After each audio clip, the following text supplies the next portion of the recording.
Hey there, writer rebels. Have you ever considered advertising your book through BookBub but not really sure where to start? Well, join me as I go through the basics of BookBub and my experience with not one, but 2 BookBub feature deals.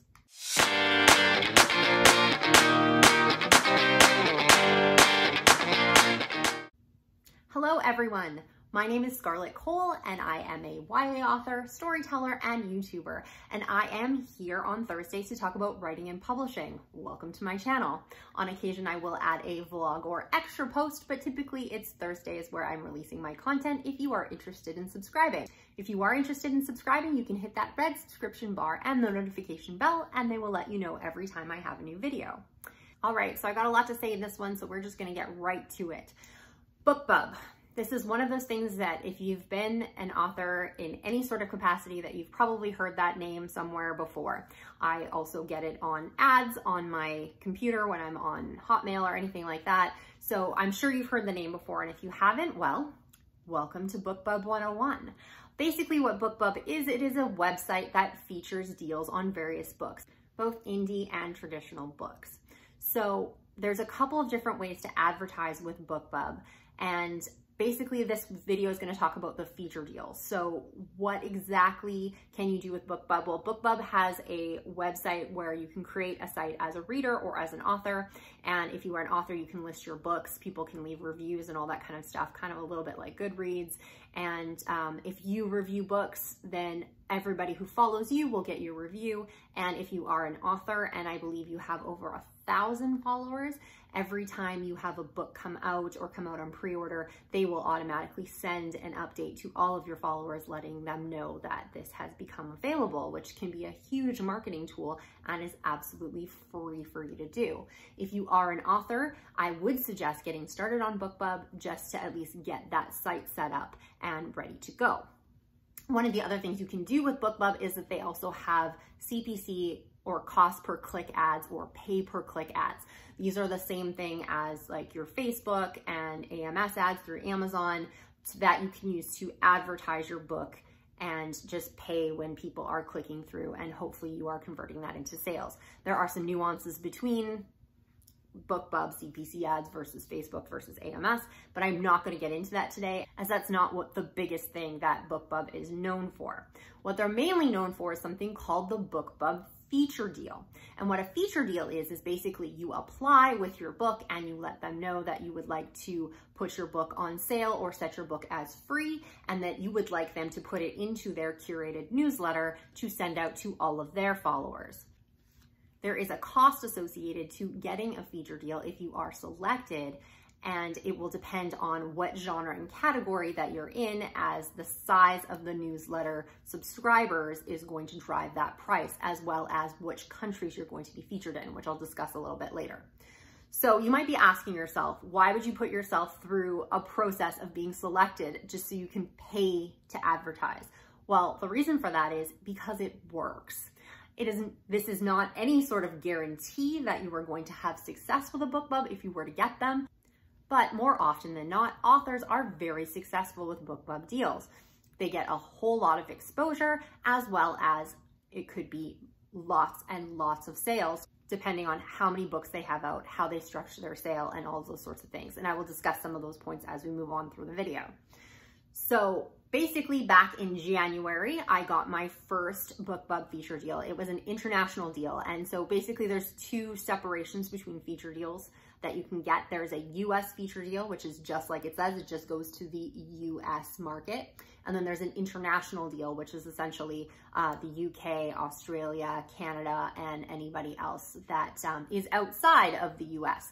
The international market for BookBub is significantly smaller. So for instance, as I said, the price is dictated by the size of the newsletter. The international deal costs 1/4 of what it would cost for just the US component. A lot of authors will get an international deal first, because just to try it out with a smaller market, and you do have the option of reapplying for a US deal 3 months after the first deal has gone through. I didn't end up reapplying for one because my 3 months fell in during the pandemic, and I decided that I wanted to try a different book there, which I'll discuss in a minute, and it didn't quite do as well as I had hoped, so I've decided to maybe hold off and reapply with it another time. So what this video is going to do is basically walk you through the basics of what a BookBub deal looks like, how it worked out for me, and all the things that I did. I am going to caution everyone with these are the things that I did. It doesn't necessarily mean this is the way you need to go with it. It doesn't mean that a BookBub is going to work for you, and it doesn't mean that you're going to get similar results. You could get way better results than I did, or you could get way worse results than I did. I just want to explain how the process works and all the things that I did or noticed or would not do a second time if I had another opportunity. So let's go back to January, and my first international BookBub deal was for Falling, and Falling is my Little Mermaid retelling. So part of a BookBub deal, what you need to do is you either need to drop the price for a book, or you can set it to free if you want to. This book typically retails for $2.99 as an ebook, and I dropped it down to 99 cents. This is the one that I chose not to go for the US deal for later.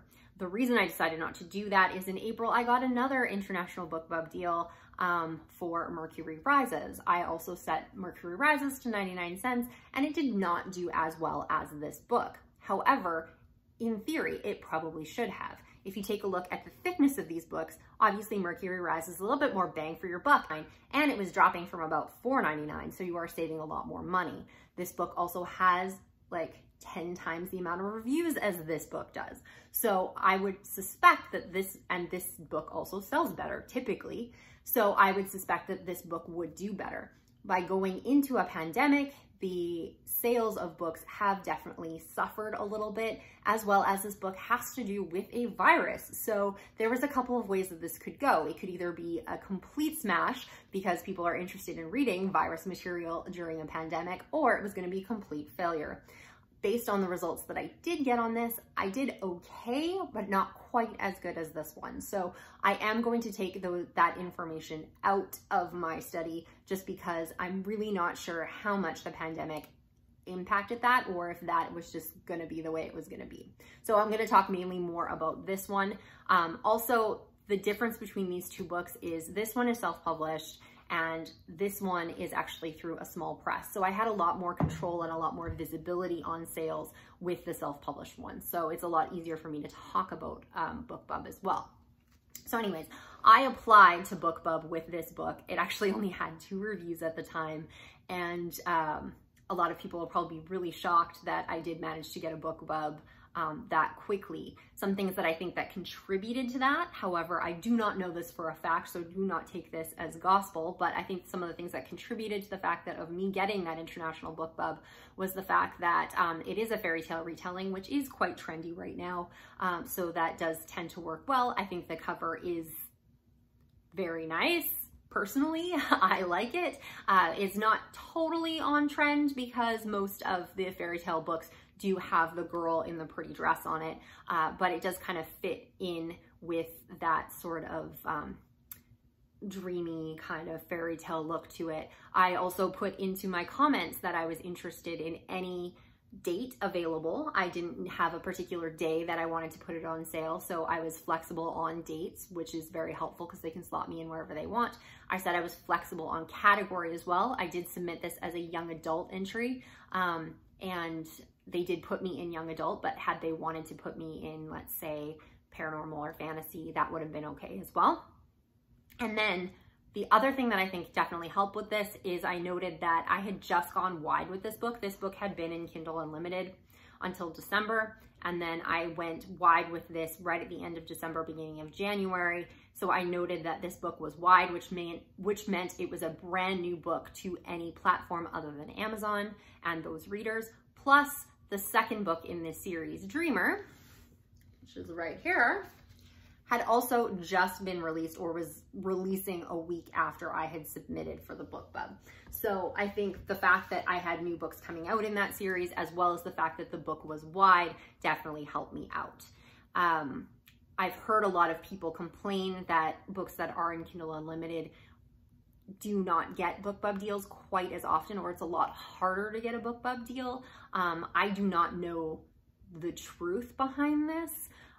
It is definitely just a rumor, but from the authors that I do know that are in Kindle Unlimited, I do find that they struggle quite a bit more to get BookBub deals, and I think it's because it isn't as available on as many platforms. Because, for instance, for an international deal in Canada, Kobo is a huge market, whereas it isn't so much in the United States. So if you are getting an international deal, which is kind of where they like to try you out, they like to use other platforms in other countries rather than just Amazon. It is still the largest market share pretty much everywhere, but there are other platforms that dominate in other countries. Whereas if you are only on Amazon, you aren't competing on those platforms.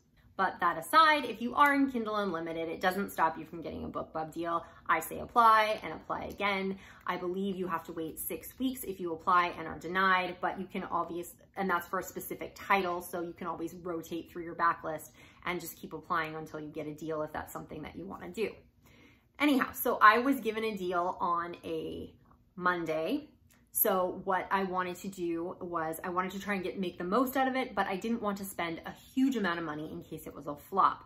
I'd never done anything like this before, so I tried a couple of different things that I had heard in various classes that I'd taken or had seen online or had seen other authors do. So what I did was I dropped the price for 99 cents. I only did get an international deal, but I did drop the price in the US as well because I knew I was going to be marketing on Facebook and a couple other platforms. And while you can structure some of these platforms to be in specific countries, I figured with the US being so big and the US being on a lot of those platforms that I'm on, that putting out marketing for something and then not dropping the price in the United States, I was basically losing people that might be interested in buying that book on sale.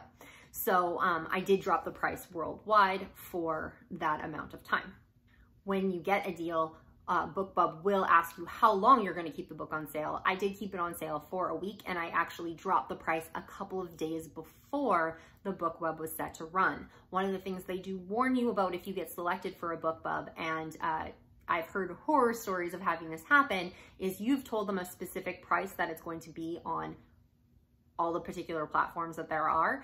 If they go to check the day of the deal and the price isn't what you said it was going to be, they will pull those platforms from the deal or pull you altogether, essentially, if most of the platforms are out. And they will not refund your money. So if you have been on a US platform and you are paying $200 or $300 for one of these deals because you're in a very large genre, then this could be very pricey for you if they decide not to send your stuff out and you are not refunded because you don't have your prices in order. So if you are getting a BookBub deal, my suggestion is to maybe drop your price a couple of days before the deal to make sure that everything is in line. Anyhow, so the BookBub is set up, I've reduced my price, and essentially I could sit back and let the BookBub do its thing, but I wanted to make sure that it was successful. So I did try doing something called stacking ads. So what that is BookBub is not the only newsletter sales platform in town. There are several other ones that are a lot cheaper, but they have a lot less reach. As BookBub is very, very curated, a lot of the newsletter subscribers trust their opinion and trust that they're going to be getting good books. Plus, they have a lot more traditional presence in there as well. So you might be in the same list as, say, Dean Koontz or Nora Roberts, which might give you a little bit more sales clout with the newsletter subscribers. However, if you want to keep your sales going, I also signed up for a couple of other newsletters. I didn't go crazy. Like I said, I wasn't sure what I wanted to do. I signed up for Fussy Librarian and one called Book Raid. I kind of really like Book Raid because it has a set amount you can pay, but it's based per click. So if this sale doesn't go very well, you don't actually have to pay the full amount. You only pay for how many clicks there is. And if you go over the maximum, which is I believe $20 or $30, then you don't pay any more than that. So you would pay that amount, or if it's not very successful, less than that amount. So I kind of like that one. It was one that I just kind of found that I thought was really interesting, and that one did go quite well. I booked that one the day after the BookBub. And I also booked with Fussy Librarian. Fussy Librarian did not do very well for me. However, I know a ton of people who are very successful in that one. Maybe it has something to do with the fact that I was in the young adult category. Young adult categories sometimes do a little bit less well in some of these newsletters than, say, fantasy or paranormal romance or something like that. Anyhow, so I had booked those. I started some Facebook ads starting a couple of days before. I also did a BookBug cost per click ad as well. Now, all of those endeavors cost me money, but there were a lot of things that I did for free. I made sure I put everything on my social media. There were a bunch of Facebook groups with readers where you can advertise your book, so I put that there. I shouted out to all of my author friends and I asked them if it was possible for me to announce my sale in their reader groups or on their social media, which is free to do. The only thing with those ones is you need to be able to reciprocate when they do come back and say that they want to advertise their book on your page. So that's one of those things where you need to give and take. Also, I had arranged for some newsletter swaps. Unfortunately, it was a short time period. I basically had about a week from when it was announced to when the actual sale was. So I didn't have a lot of time to set that up. So I did get a couple of newsletter swaps. And what that is that you will talk about somebody's book in your newsletter and they will advertise your book in their newsletter on a later date. So I did get a couple of those, but not a lot, unfortunately, because I didn't have a lot of time to set that up. So that's great. Those are all the things I set up, but how did I do? That's probably the part that most people want to know about. Well, the first part of the day, I sat back and I just watched the sales go. It was really, really exciting to watch the ranks and watch everything in real time as those sales came through. For Mercury Rises, it was a lot more difficult to do that because I only got to view through rank as I couldn't actually see the real sales because it is a small press book, so I didn't have the access to see those sales records. So for Falling, it was really neat to be able to go on my Amazon dashboard and be able to see those sales internationally and just watch them ticking up, which was great. Kobo, you can see as well your sales as they're happening. Apple, unfortunately, is a 24-hour delay, so I didn't get to see those until the next day. And Google has a delay as well. So some of those sales I didn't get to see until the next day, but it was pretty exciting. So I'm not going to say exact numbers of how I did, but the fact is, for the amount that I paid for the BookBub, I did make enough to pay that off. So I came out ahead of the cost of the BookBub itself. It also paid enough for the book raid sale that I did as well. However, I did lose money on the Facebook ads. Part of that is my cost per click was actually a little bit high on my Facebook ads and they didn't quite do as well as I had hoped. That is something that I'm tinkering with and I'm trying to get better with. So I'm not sure exactly how successful that was for me. Maybe if I had a lower cost per click, they would have been better. I don't know. The BookBub ads seem to be doing okay. And I didn't really spend out much for the cost per click ads. Most of those were just throughout the rest of the week to try to keep the sale going. Like I said, the Fussy Librarian was pretty much a bust for me. I didn't really get a lot of sales. That one was much later in the week, right before the sale was over. So I could really see that I really wasn't getting much out of that. So maybe that's something I might not do that one again. I might try somebody else. There's a lot of other newsletter lists out there that you can try and see what works for you. But obviously the BookBub itself was the most successful. I did hit #1 in the fairy tales category, which is a rather large category in Canada as well as in Australia. And I think I hit 3rd in the UK. It also helped my rank in the US as well, as the book did sell quite well. One thing I was really surprised at is I actually sold 7 paperback copies. Paperback copies are not included in the BookBub deal, so those copies were at full price, so I actually did make a lot more off the paperback copies than I did just off the 99-cent deal. Fact of the matter is, you don't make a ton of money off of 99 cents. On Amazon, you're basically making 34 cents, maybe a little bit less with delivery fees on that. You do make a little bit more on the platforms like Kobo because they'll still do 70% for you, but you don't make a ton of money. So this one, a BookBub, is really good for exposure as well as it's really good for volume. So if you want to be getting out a large amount of books and really get your name out there, this is a way that you can do that. So you might be sitting there thinking, okay, so you basically broke even on the BookBub. Why would you want to do something like that instead of saving your money, using it somewhere else? Well, fact of the matter is I got a huge amount of readers. There were a lot of people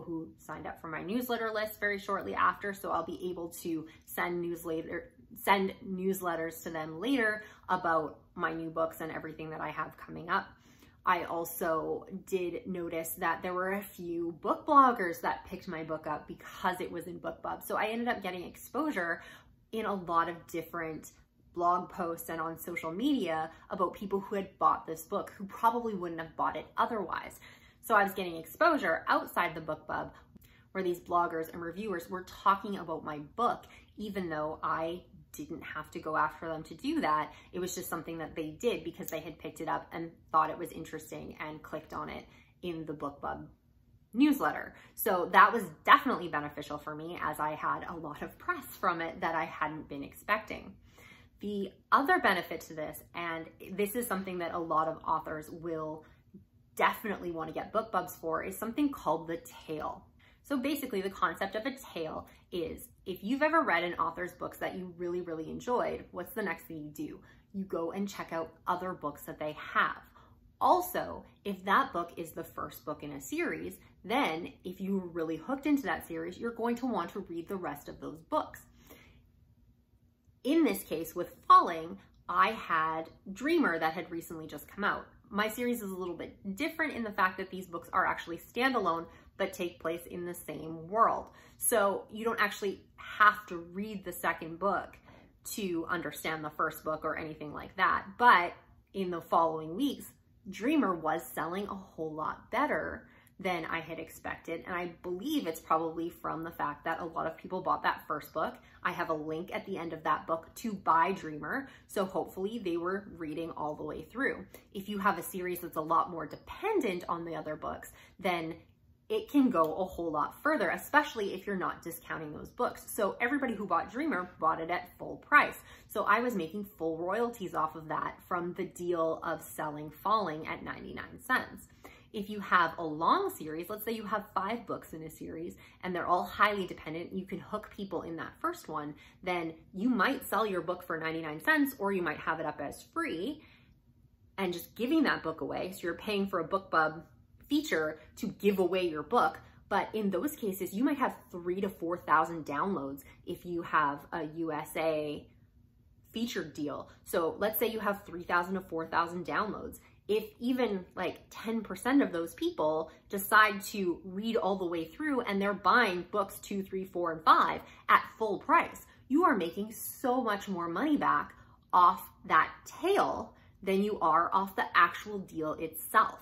So for those people who write series or write books that are highly connected, then a BookBub deal can be absolutely fantastic for marketing for them because they get the exposure at the cheap or free cost. And then you have people buying the books at full price. And if you can get somebody into a series and they really, really love it, maybe they will get into your next series or a series you've already written or other books that you have out there. So it's not necessarily the BookBub itself that's going to make you the money and the ROI, return on investment, for what you've paid to do that ad. It's the tail and people finding out about you, reading your other books, and reading the other books in your series that you still have at full price. So for me, I would like to say that my BookBub experience was a success. I got a lot more exposure for a book that a lot of people hadn't been quite reading yet. It was involved in a box set and then was released on its own, so it didn't really have a full release push like most new books would get. So it did give it a definite bump. It was a way to get out to international readers because it was featured in Australia and the UK. So it was giving me a little bit of a broader push. I had just gone wide with the book, so it was giving me a little bit of push on platforms that I hadn't been on for very long. So it was helping me in those markets as well. And I did have a little bit of a tail with Dreamer, people wanting to read the next book after they have read Falling. Like I said, it's a standalone series, so it's not the ideal one for a BookBub deal to get that long tail, but it was definitely helpful, and those paperback sales really, really helped my numbers as well. The other unexpected bonus is that I did notice that my pre-orders for Keeper of Shadows, which is coming out this November, did increase as well. Not a lot, and it could be just coincidence that some of my readers had been interested in Keeper of Shadows. However, it could also be readers from this BookBub that enjoyed Falling and linked off to see Keeper of Shadows and ended up pre-ordering it. I don't know that for a fact, but I would like to think that it came from that BookBub deal. However, when I calculate my numbers for this, I am not including that as part of the tale. It could just be a happy coincidence. So in the end, would I do a BookBub deal again? Absolutely. What are the things that I would do again? Obviously, I would do any free advertising. Any free advertising that you can do is free, so it's not going to cost you anything other than a little bit of time. I would make sure I tried to get those newsletter swaps in, definitely go back to some of my author friends to see if I could advertise that deal, posting in Facebook groups for readers, making sure it's on my Instagram, and doing all of those sorts of things. Now that I have a YouTube channel, I'll probably tell you guys about the deal. So anything that you can do to get your name out will be absolutely helpful in these situations. I would try to stack newsletter ads again. I really liked Book Raid, so I will probably use that one again. I might try something different instead of Fussy Librarian because it didn't work out well for me. I will probably try them again in the future, but it might just be with a different book in a different category. However, the one thing I will probably wait for before I do another BookBub ad is I do have a series that I am working on that I'm hoping to come out at the beginning of 2021, and I'll probably wait until that series has already started before I try to get a BookBub on book one. It's not a guarantee that I'm actually going to get it, but if I do, I think I'm going to have a little bit more success with it because I will have a continuing series that book would be related to. So hopefully I will get a chance to do that once that series comes out. And if I do have another BookBub that is on a continuing series, I'll be able to give you an update on how that works versus a more standalone book like Falling is. Even though it isn't a series, it is essentially a standalone novel. So obviously it's not going to have the same amount of tale and same amount of impact as somebody who's writing in a continuing series.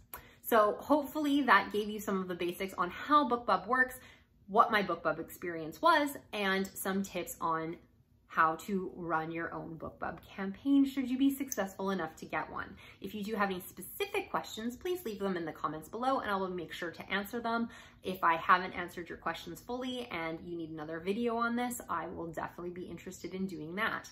If you did enjoy this video, make sure you're giving it a thumbs up, and if you are not a subscriber, make sure you're hitting that red subscribe bar and the notification bell to let you know when I have a new video coming up. It is very important for me when you hit that thumbs up and when you subscribe, because it is telling YouTube that people are liking my content, and it definitely helps boost my channel.